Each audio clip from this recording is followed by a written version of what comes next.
الحمد لله الذي هدانا للإسلام الذي أنزل القرآن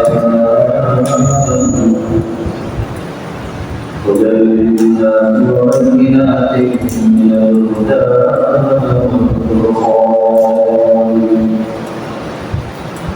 ونشهد أن لا إله إلا الله وحده لا شريك له ونشهد أن محمدا عبده ورسوله صلى الله عليه وعلى آله وأصحابه وبارك وسلم وبارك وسلم تسليما كثيرا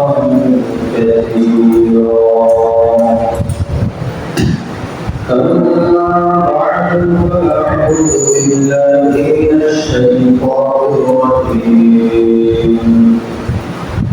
بسم الله الرحمن الرحيم يا أيها الذين آمنوا إن جاءكم فاسق بنبأ فتبينوا أن تصيبوا قوما بجهالة فتصبحوا على ما فعلتم نادمين.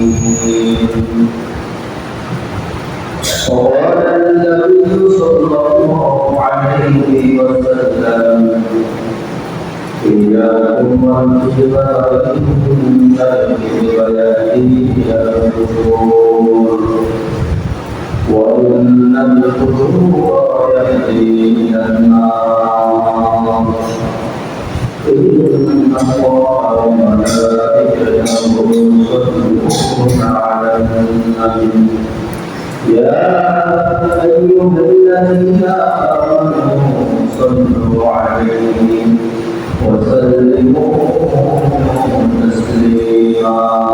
اللهم صل على سيدنا ونبينا وشفيعنا وحبيبنا مولانا محمد صلى الله عليه وعلى آله وصحبه وبارك وسلم.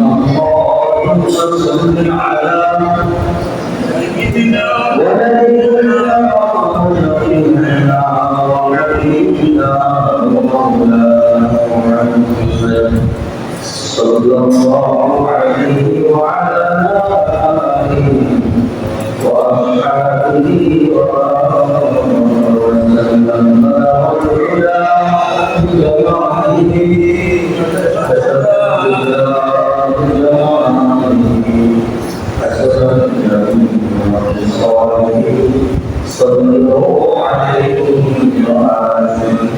محمد سيد الكرمين والثقلين فالبريقين عربهم والعالمين لا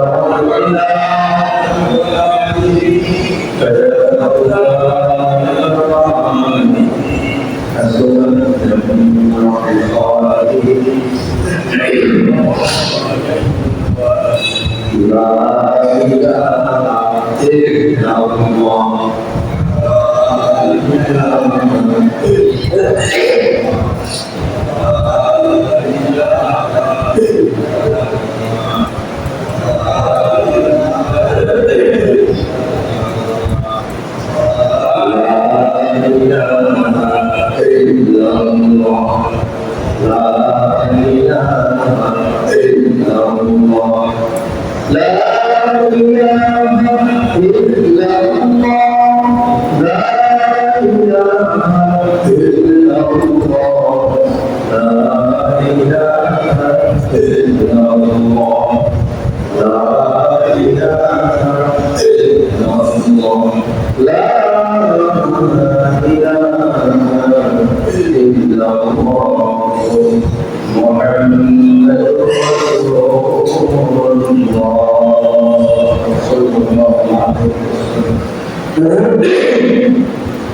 وعلى العالمين الله رب العالمين الشكر যে মহান আলামিন আমাদেরকে দুনিয়ার বিভিন্ন জায়গা থেকে পৃথক করে পবিত্র জীবনে তোমার নামাজ আদায় করার জন্য আল্লাহ তাআলা আল্লাহর মসজিদে আগে আসার অনুমতি দান করেছেন। শুকরিয়া আলহামদুলিল্লাহ। আমাদের মধ্যে অনেক আল্লাহর রয়েছেন ইচ্ছাকৃত মসজিদে আসেন, ইচ্ছাকৃত মনে করেন কথা শেষ হইতে আলোচনা শেষ হইতে যাব নামাজ পড়বো আবার চলে আসেন। অবশ্য সহি অসংখ্য হাদিস রয়েছে মসজিদে আগে আসলেই লাভ, আগে আসলেই লাভ। অলসতা করে অনেক জ্ঞানী বুঝে শুনলেন এরপর কি করে আলোচনা আলোচনা শেষ হবে তারপরে যাবে।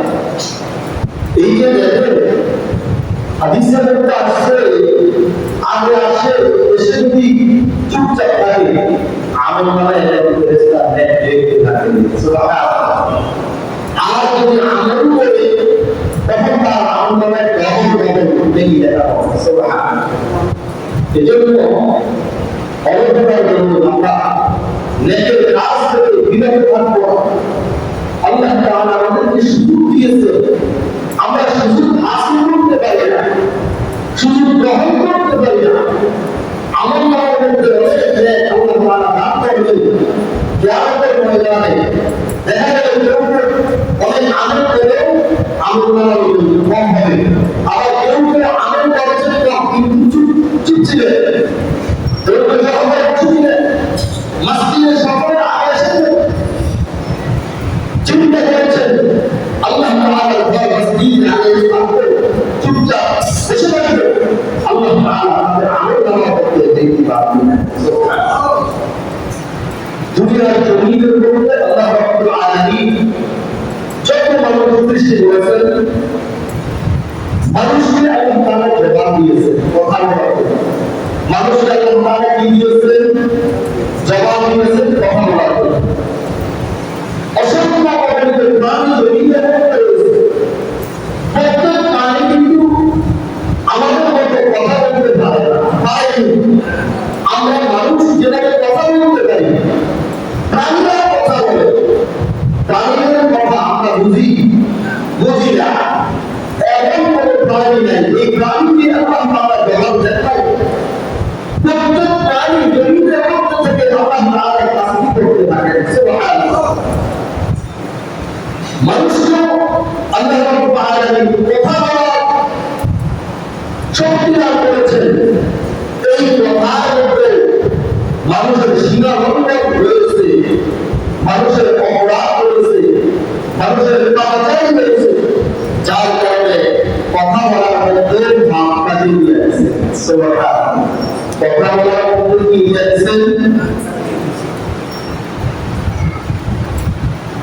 নির্দিষ্ট কথাগুলি আপনি আমি না বলি, হক কথা না বলি, সত্য কথা না বলি, আপনি আমি মিথ্যার আশ্রয় দেওয়ার জন্য বাঁচার জন্য চুপ থাকা, মিথ্যার আশ্রয়ের জন্য বাঁচার জন্য কি থাকা?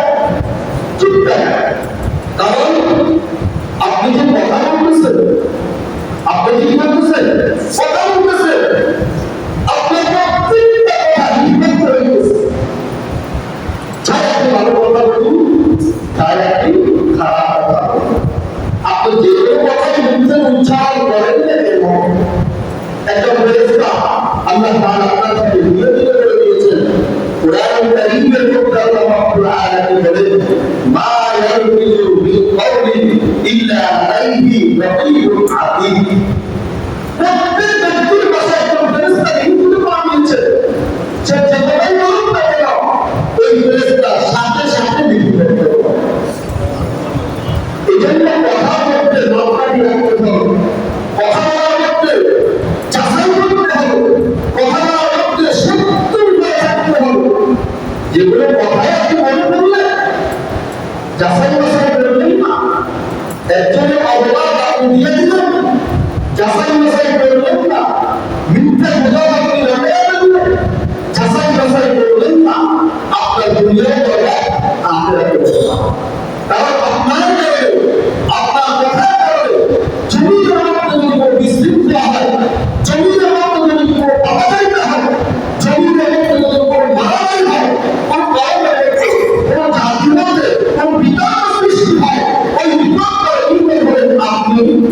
সুযোগ লাগাই দিয়েছেন, মিথ্যা লাগাই দিয়েছেন, গুজব লাগাই দিয়েছেন। আপনার এই গুজব মানুষ যাচাই বাছাই না করে এই গুজবকে সত্য হিসেবে গ্রহণ করে মানুষ সবাই টানাটানি করে, মারামারি করে, আল্লাহ দরবারে আপনাকে দিতে হবে। আপনাকে কি দিতে হবে? জবাব দিতে হবে। এজন্য আল্লাহ তাআলা আমাদেরকে শক্তি দিয়েছেন।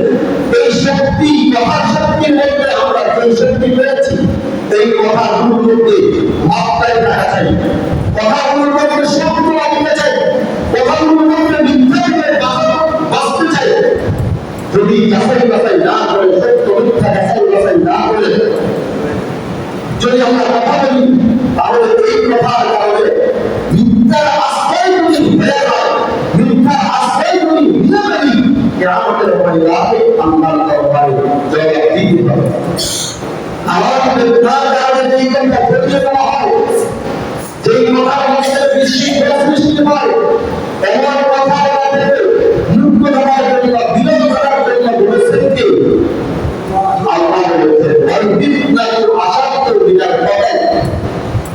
আল্লাহ তাআলা কোরআনুল কারীমের মধ্যে বলেছেন, তুমি ফিতনা চালায় না। তোমার কথায় তুমি যে ফিতনা সৃষ্টি হয়, এই ফিতনা থেকে একজন মানুষকে হত্যা করার দায়িত্ব, এই ফিতনা মারাত্মক অপরাধ। নাউযুবিল্লাহ। একজনকে হত্যা করে কোনো মানুষকে যদি ওয়াইদিনাতু আশাদু মিনাল কতল, আল্লাহ তাআলা বলেছেন, কাউকে হত্যা করার দায়িত্ব তোমার ফিতনা হবে মারাত্মক অপরাধ। আল্লাহ দরবারে তোমার হতে হবে। এজন্য গুজব, মিথ্যা চলানো বর্তমান সমাজে, বর্তমান সময়ে দেশের মধ্যে, রাষ্ট্রের জন্য একেবারেই সহজ, একেবারেই কি আধুনিক যুগে। এখন মোবাইলের মাধ্যমে একে আরেকজনের পিছনে দেয়, মোবাইলের মাধ্যমে মানুষ গুজব ছড়িয়ে দেয়, অথচ দেখা গেলে ঘটনা মিথ্যাও হতে পারে। আমরা আগে যাচাই বাছাই না করে শেয়ার করে দিলাম, মোবাইল দিয়ে মানুষ অসংখ্য গুনাহে লিপ্ত হতে পারে। নাউযুবিল্লাহ। মোবাইল করে নেই আপনাকে আমাকে ইচ্ছে অনিচ্ছায় গুনাহের মধ্যে ফেলে দেয়। কিভাবে ফেলে না? আপনি যদি বলেন যে আমি মোবাইল চালাই, আমি কোনো গুনাহ করি না, মোবাইলের মাধ্যমে এই কথা ভুল হবে। কারণ যারা এই মোবাইল আবিষ্কৃত হয়ে, যারা মোবাইল আবিষ্কার করেছে, তারা এই মোবাইলের মাধ্যমে আপনাকে আমাদের যুবক শ্রেণীকে দেখবে গুনাহে লিপ্ত করার জন্য, বিভিন্ন করার জন্য করেছেন কি করেন নাই? আপনি ইচ্ছা না করলে আপনার সামনে গুনাহ আপনি চলে আসবে, গুনাহ বেশি আসবে। এজন্য এই মোবাইলের মাধ্যমে মানুষ অনেক গুজব ঘটে গেলে অনেক মিথ্যা গুনাহের সামিল হয়ে যায়। নাউযুবিল্লাহ। দেখা গেল কোন একজন আলেমের বিরুদ্ধে কথা বলতেছে, কোন একজন দেশের নেতার বিরুদ্ধে কথা বলতেছে, এমন একটা প্রভাব, এমন একটা কথা তার বিরুদ্ধে চলতেছে, যেই কথা অপরাধটা সে করে নাই, কিন্তু আমি ধারণা করেছি অপরাধ হতে পারে, ধারণা করেই আমি শেয়ার করে দিলাম, ধারণা করেই আমি লোকসভাতে প্রচার করে দিলাম, মিথ্যাকে আমি চড়িয়ে দিলাম। মিথ্যা আমি বলি নাই, মিথ্যা বলেছেন যে একজনে বলেছেন, আমি শুধু একটু বলেছি, শেয়ার করা শুনতে মিথ্যা কথাকে চড়িয়ে দিয়েছি।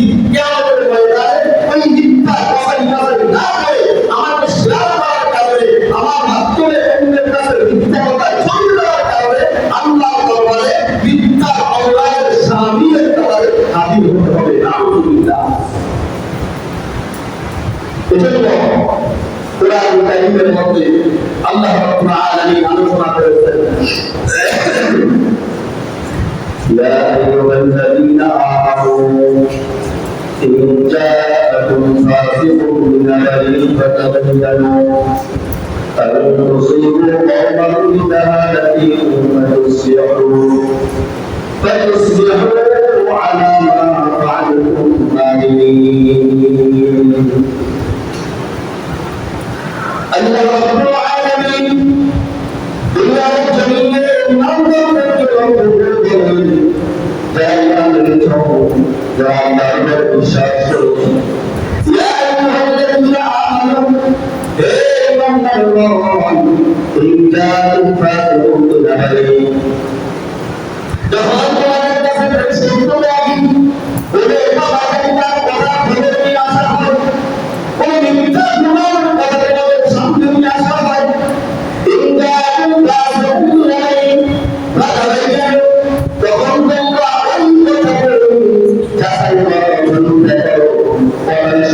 মিথ্যা আই তুসিবু কওমান বিজাহালান আর তুমি কথাটা কাছেন না করো তোমার অর্থে যাবে হতে পারে আই তুসিবু কওমান বিজাহালা এবং কাউকে পৃথিবীতে জীবনে কোটা হতে পারে সংসারে হতে পারে সাম্যের হতে পারে ব্যক্তি হতে পারে আই তুসিবু কওমান বিজাহালা এমন না তুমি কাছে না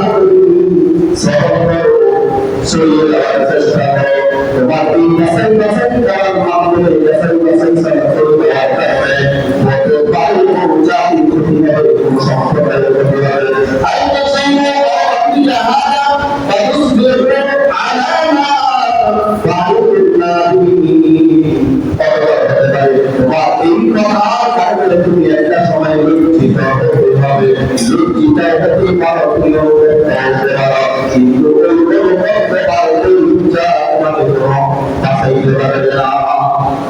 কিন্তু তোমাদের সামনে কোনো কথা শোনার সাথে সাথে তুমি কথাটা বাস্তবায়ন না করে বা তুমি দরিদ্র না করে বাস্তবায়ন না করে সব রকম মিথ্যা কথা শেয়ার করে দেবেন এবং মিথ্যাটা আরো জীবনের মাধ্যমে শেয়ার করলে মানুষের মিথ্যার মধ্যে বাড়াই না আর না হলে জানবের মধ্যে আল্লাহ লজ্জিত হইয়া হাজির হতে হবে আল্লাহ কথা আমি বলি নাই আল্লাহ তোমার জিজ্ঞাসা করেছে তুমি বলবা অন্যজন করেছে হাদিসের মধ্যে আল্লাহ রাসূল সাল্লাল্লাহু আলাইহি ওয়াসাল্লাম বলেন তাবাবিল মারউই কাদিবান আইয়ুহাদিদা বিকুল্লি মা সামিআ আল্লাহ রাসূল সাল্লাল্লাহু আলাইহি ওয়াসাল্লাম বলেন তুমি নিজের মধ্যে এই কথা সমস্যাটা আর করে বলে ছড়িয়ে দাও এটা মিথ্যার স্বামী কিসের স্বামী এটা কিসের স্বামী মিথ্যার স্বামী তাবাবিল মারউই কাদিবান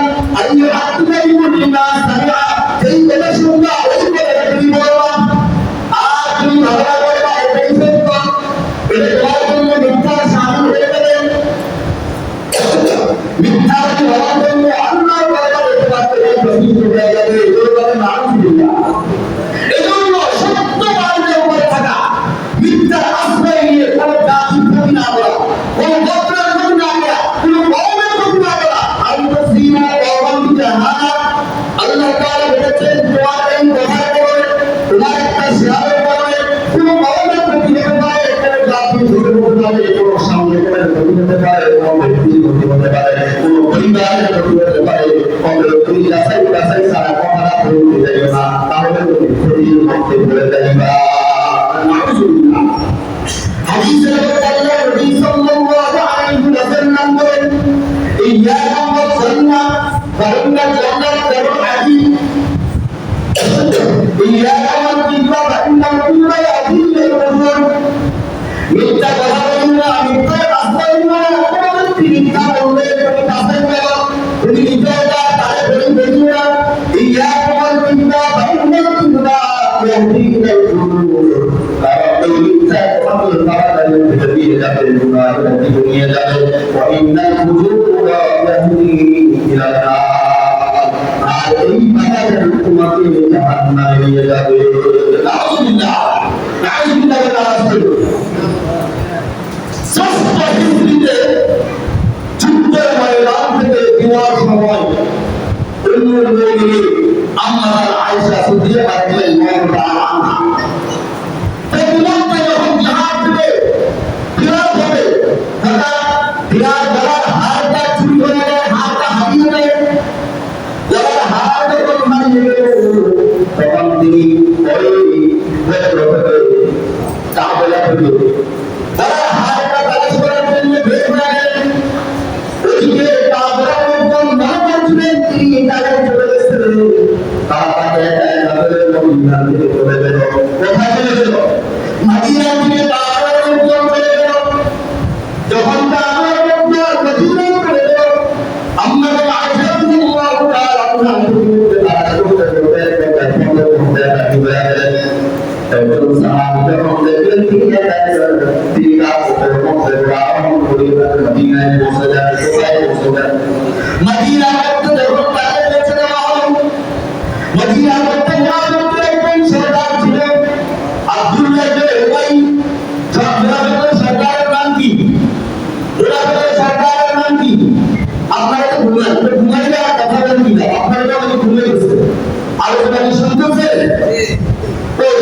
শুনে জিজ্ঞাসা করছে আব্দুল্লাহ ওলাই আমি মনে করি আপনার কাছে বেজার করছি ওলাদের সরকারের নাম কেউ বলতে পারবে না আমি তো আগে বলেই দিয়েছি আব্দুল্লাহ ওলাই যখন তিনি দেখলেন আমাদের আয়েশা রাদিয়াল্লাহু তাআলা আনহা পরবর্তীতে আপনারা সকল লোকজন যখন মদিনায় আসলেন পরবর্তীতে তাকে একাধিকভাবে মদিনায় হাজির করা হল এই সুযোগে তিনি বিরাট করে নিলেন কি করে নিলেন যে আমাদের আয়েশা রাদিয়াল্লাহু তাআলা আনহা তিনি আমাদের দায়িত্ব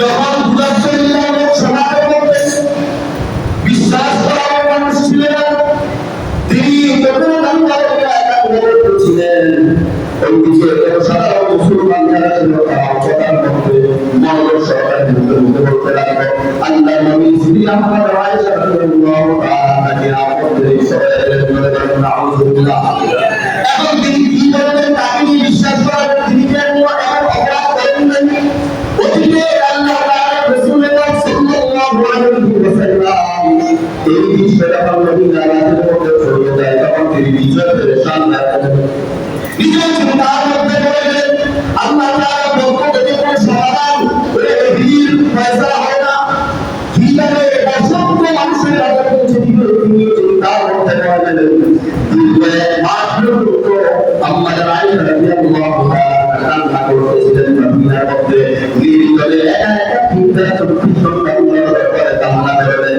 ওইদিকে মদিনার সব মুসলমানরা তাকে বিচার দিতে লাগলো নবীর স্ত্রী জিনার মধ্যে লিপ্ত আল্লাহ তিনি এক মাস পরে আল্লাহ তাআলা কোরআন কারীমের সূরা নূরের 10 নম্বর আয়াত থেকে 21 নম্বর আয়াত পর্যন্ত 11 আয়াত নাযিল করেছেন সুবহানাল্লাহ তাই না 11 আয়াত নাযিল করে আল্লাহ তাআলা এই সূরার মধ্যে আলোচনা করেছেন বিস্তার করে আয়াতের মধ্যে আলোচনা করেছেন আমি একটি আয়াত আপনাদের সামনে পাঠ করি আল্লাহ তাআলা বলেন তিলকা কওলাহু বিআলসিনাতিকুম ওয়া তাকুলুনা বিআফওয়াহিকুম মা লাইসা লাকুম বিহি ইলম ওয়া তাহসাবুনাহু হায়্য়িনান ওয়া হুয়া 'indallahi 'azীম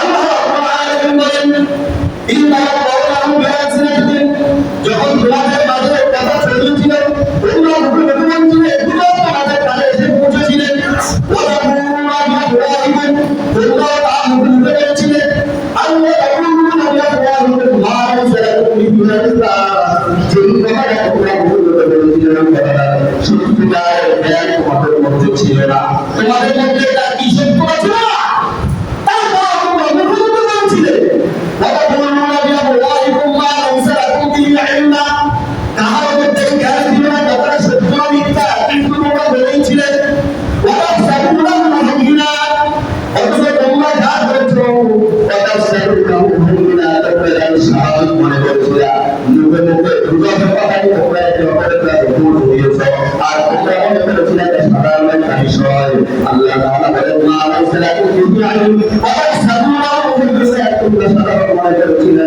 ওয়া হুয়া 'indallahi 'azীম আল্লাহ তাআলা কাছে অনেক গুরুত্ব অনেক বড় ব্যাপার কিন্তু তোমরা যাচাই বাছাই না করে নবীর স্ত্রীর বিরুদ্ধে তোমরা সকলে লেগে পড়েছ মুসলমানদের ব্যাপারে তোমরা কথা বলা শুরু করে দিয়েছ এজন্য হয়তো তোমার সমাজের মধ্যে এমন অসংখ্য বিষয় রয়েছে ধারণা করে একজন করতে হবে তার মধ্যে একজন অপরাধ করা হয় তার মধ্যে মানুষকে অপমান করা হয় কুরআন কারীমের মধ্যে আল্লাহ তাআলা আমাদেরকে সতর্ক করে দিয়েছেন আল্লাহ রাসূল সাল্লাল্লাহু আলাইহি ওয়াসাল্লাম হাদিসে বলেন মান কানা ইউমিনু বিল্লাহ ওয়াল ইয়াউমিল আখির আন তাকুলু ফাসবিরু যারা আল্লাহকে বিশ্বাস করে এবং পরকালকে বিশ্বাস করে তারা খুব কথা বলবে এবং মাপকাঠি নিয়ে যখন কথা বলবে তখন কি নিয়ে বলো মাপকাঠি নিয়ে যাচাই বাছাই করে বলো আর যদি মাপকাঠি নিয়ে যাচাই বাছাই করে বলে তোমার সম্পদ না হবে তাহলে তুমি কি থাকো চুপ থাকা দাও ইবাদত চুপ থাকা দাও কি ইবাদত এজন্য আমাদের দেশের মধ্যে বর্তমানে ধারণা করে অনেক কিছুই আমরা বলি কিন্তু হইতে পারে এই বিষয়টা আমার ধারণার সাথে মিল পাওয়া যায় না নবী রাসূলের যুগে যেটা হয়েছে হয়তো একই সময় একইভাবে হয়ে গেলে একজন বাদশা আসছে তার ঘরের মধ্যে এক ব্যক্তি ঢুকছে, এক ব্যক্তি ঘরের মধ্যে কি করছে? প্রবেশ করছে। প্রবেশ করার পরে বাদশার একটা বই ছিল স্মরণের, বাদশার একটা বই ছিল কিসের? আপনারা একটু সময় শেষ করবেন, একটু আমার কথার সাথে একটু কথা বলেন। বাদশার বই ছিল কিসের? স্বর্ণের দড়ি।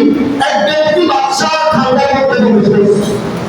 এখন এই লোকটা যখন চলে গেল, কিছুক্ষণ পরে হঠাৎ বাদশার বই আর নাই, বাদশার বই আর নাই। এখন বাদশা চিন্তা করলেন এই মুহূর্তে আমার ঘরের মধ্যে এই লোকটাই আসছে। তাকে যখন খবর দেওয়া হলো, জিজ্ঞাসা করা হলো, তখন তিনি বলেছিলেন আমি এই অপরাধ করি নাই, আমি বলে দেখি নাই। বাদশার মাধ্যমে তাকে এমন কঠোরতা দেওয়া হয়েছিল, তাকে আঘাত করতে লাগলো।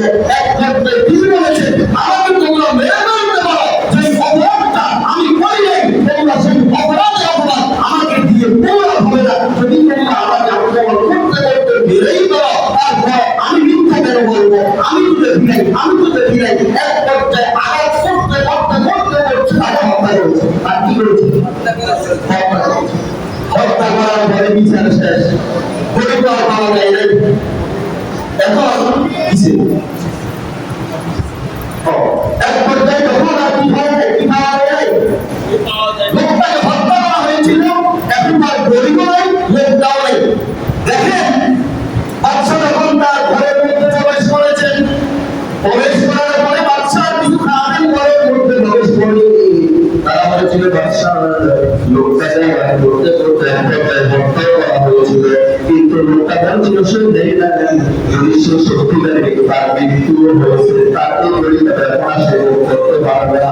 আপনার ঘরের মধ্যে তদন্ত করে দেখি লোকজন যখন চতুর্দিকে তদন্ত করতে লাগলো, তখন বলেছিলেন বাদশার একটা বাক্স ছিল, বাদশার অভার করি, বাদশার অভার ভিতরে চিন্তার ভিতরে করে আছে।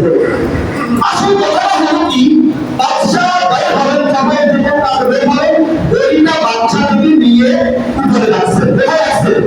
উপরে রাখছে। পরে খেয়ে দুই বসে হঠাৎ হয়তো বা বাদশা উঠে গেল, ওইটা উপরে চলে গেল। এখন আমরা অনেক সময় মোবাইল হাতে নিয়ে মোবাইল তালাশ করি, কলম হাতে নিয়ে কলম তালাশ করি, ভাই না হলে এখন বাদশা চিন্তা হলো ওইটা ছিল বাদশার ভিতরে, বাদশার ভিতরে তো নেই, আমি বের করলাম এই লোকটাও আসছিল, তবে এই লোকটাই দিয়েছে, তাকে এক করতে হত্যা করা হয়েছে। কিন্তু এখন বই কোথায়? এখন বই কোথায়? বাদশার নিজের খানকার ভিতরে, ওই বাদশার ভিতরে তুমি দেখছেন দুর্দশত হয়তো বা উল্লাহটা নিয়ে সে দাঁড়ান করবেন, ওইটা ভিতরে বলে দেয়। এবার বলেন এই যে অপরাধটা করেছেন, এই অপরাধের প্রতি এখন কিভাবে ক্ষমা চাইবে? এই অপরাধের প্রতি এখন ক্ষমা চাওয়ার কোনো সুযোগ আছে? কিভাবে চাইবে? কিভাবে তার কাছ থেকে অপরাধের জন্য ক্ষমা চাইবে? তিনি তো আর নাই।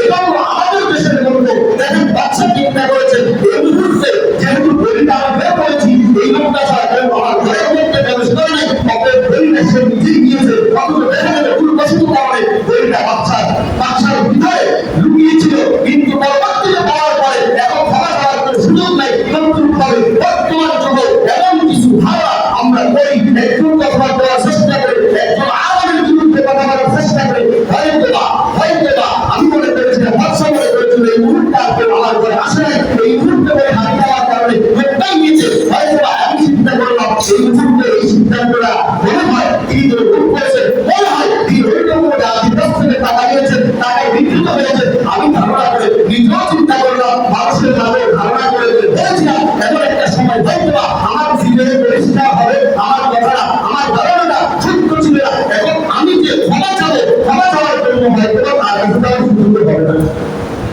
কোরআন হাদিসের মাধ্যমে বলা হয়েছে অপরাধটা বিরুদ্ধে করেছে, যাকে নিয়ে তুমি কটুক্তিকর কথা বলেছো, আমি এখন ব্যক্তির বিরুদ্ধে হয়তো ধারণা কথা বলতেছি যা পেছনের বলা পর্যন্ত আমি বুঝতে পারবো না, কিন্তু এমন একটা সময় আসবে যদি বাস্তবতার বিপরীতে তখন তার কাছে ক্ষমা চাওয়ার সুযোগ থাকবে না। যেমনি ভাবে বাচ্চা একজন ব্যক্তিকে তার বিরুদ্ধে মারতে হত্যা করার পর ওই বলিটা সমাধান যখন পেয়েছে, ক্ষমা পাওয়ার আর কোনো সুযোগ নেই, কামতের ময়দানে জবাব দেওয়ার জন্য প্রস্তুত। তদ্রূপভাবে আপনি আর আমিও বর্তমানে কোন জাতির বিরুদ্ধে, কোন কওমের বিরুদ্ধে, কোন সাংগঠনিক ব্যক্তির বিরুদ্ধে যদি আমি আপনি কোনো কথা বলি, কথাটা ওই যে কোরআন কারীমের মধ্যে